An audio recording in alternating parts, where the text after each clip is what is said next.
Yeah, in fact, maybe I would extend the definition a little, because I think these days we talk about custom content. So in traditional terms, a custom magazine would be a publication that is sponsored by a marketer. It's designed to clearly impact their customers, whether it is in aspects of loyalty, customer acquisition, sales, uplift. So it really has some clear marketing and brand objectives behind it, but at the same time designed to recognize the value that's required by a customer to opt into a conversation. Meaning, like a traditional publication, there has to be something of value for the reader. Information, entertainment, solutioning. So that is the context of, say, a custom magazine. I would say that the relevance these days is that it's the content that has value in this mutually beneficial communication stream where you're providing something to the customer, but at the same time there's a link back to your brand, irrespective of the medium. So clearly we're seeing its application in social media, where brands are able to seed thoughts, ideas that have value for discussion, that even extends into this relationship between consumers. So, it's custom content as against custom magazines. It manifests in content on websites, content in email, content in video, material hosted on YouTube, and increasingly social media. Because we live in a world of fragmented media, we live in a world of, so it's not just the number of media in any given media segment, television, magazines, it's the plethora of media. So brands really have to establish a relationship with their customers. They have to provide something of value. In other words, really, if you are going to spend time with any marketing collateral, I've got to get your permission.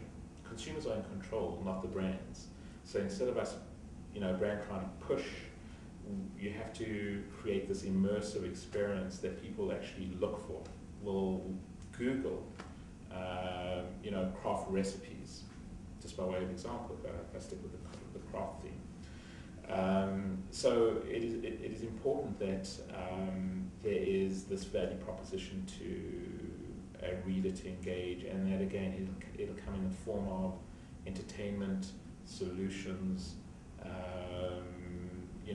clarity of structure around information so it's easier to digest, set in the context of lifestyle that is relevant and interesting to them, visual appeal that is, probably unachievable in any other form. So, even in a custom magazine, just flipping the pages and being struck by a beautiful photo, is a value proposition to the customer, and an important aspect of having them really immersed in the environment. Without that, it's a 30-second, spot or an ad in a magazine, and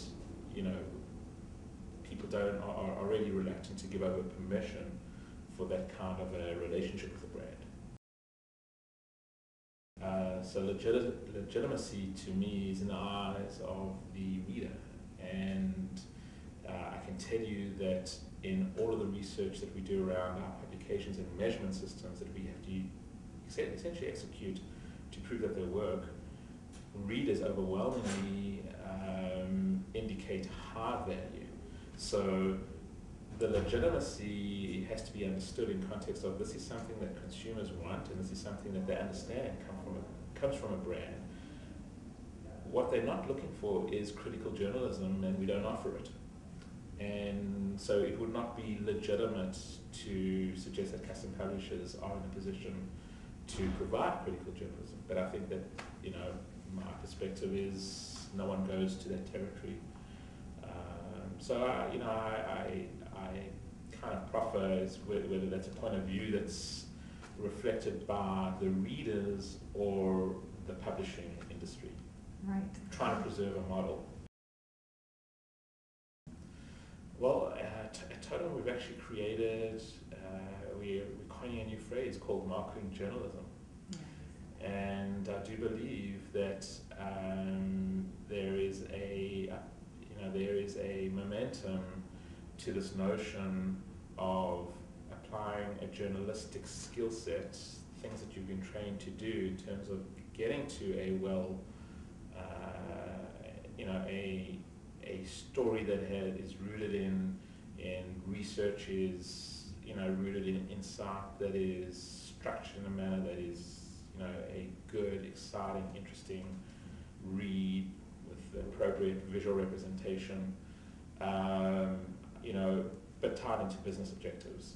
So that I do believe is a craft that is increasingly being sought out by marketers, and it's most profound, even in social media,